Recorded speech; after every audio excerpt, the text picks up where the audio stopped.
I'm Robert Pinsky. I'm from Cambridge, Massachusetts now, but I was born and raised on the New Jersey Shore in Long Branch, New Jersey.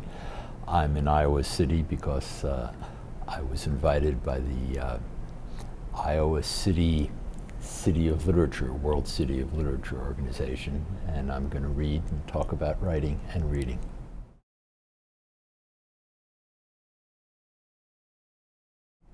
One thing I'm often asked is advice for young poets, and oddly enough, I think I have a really good piece of advice and quite practical.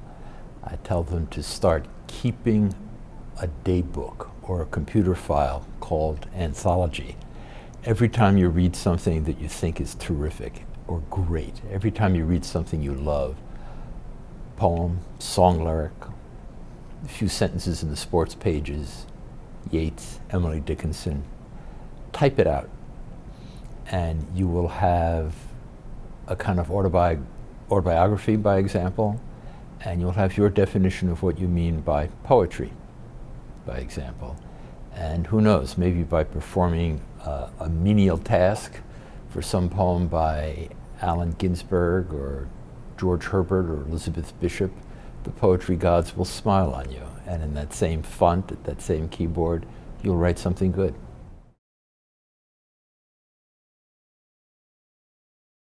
I don't like quiet places. I grew up in a noisy household. We didn't have much money, so it was quite crowded. At one point, my parents had 3 kids and 2 bedrooms.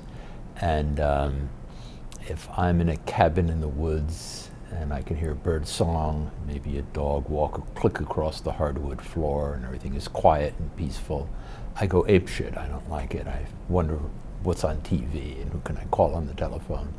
So no, I like to compose while I'm driving the car or in the shower. There's a whole book I wrote almost entirely in airport departure lounges and on airplanes.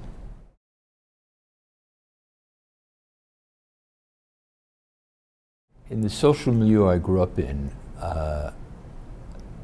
live great art wasn't that available. We didn't go to the opera. We didn't go to the symphony. I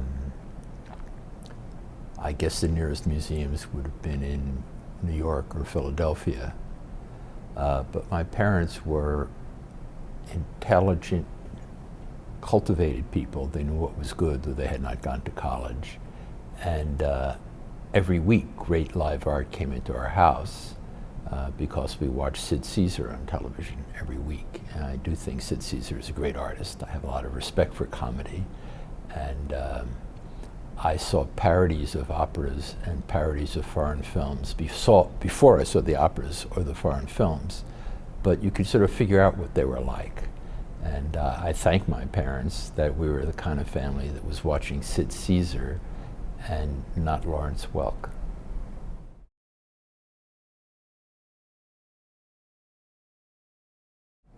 I don't think so.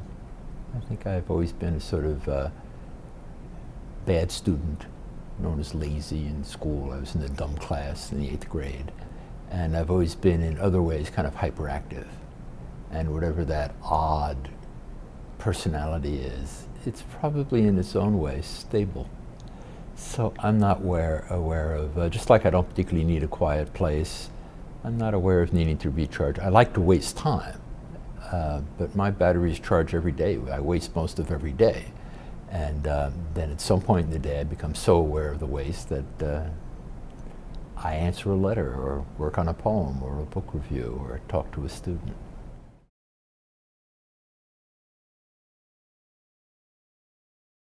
There are a lot of things I'd like to put in my work. I've been thinking lately that I would like to write things that were very simple and plain, formally, as well as in content.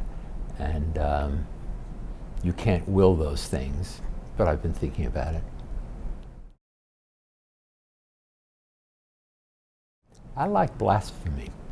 For me, there's a lot of spiritual force in taking God's name in vain. The most recent poem I finished begins, I'm tired of the gods. I'm pious about the ancestors. And I find a lot of spiritual force in something I've been doing probably since I was a child, growing up in a nominally Orthodox Jewish household, is this spiritual force of resistance.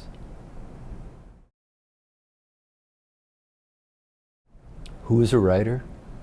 In a way, I don't know much about writing.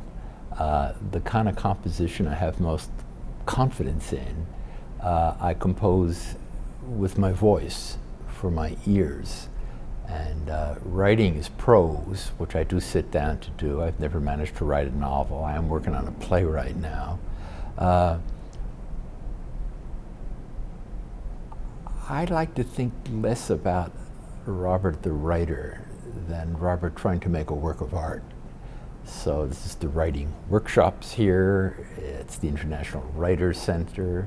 I now teach in a creative writing program. But I feel sustained by associating myself with the people who make music, who make films, who design buildings, who design clothes or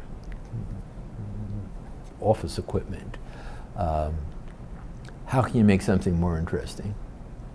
And writing is one way to do that, but I'd like to think that I was pursuing the same thing as a visual artist or a filmmaker.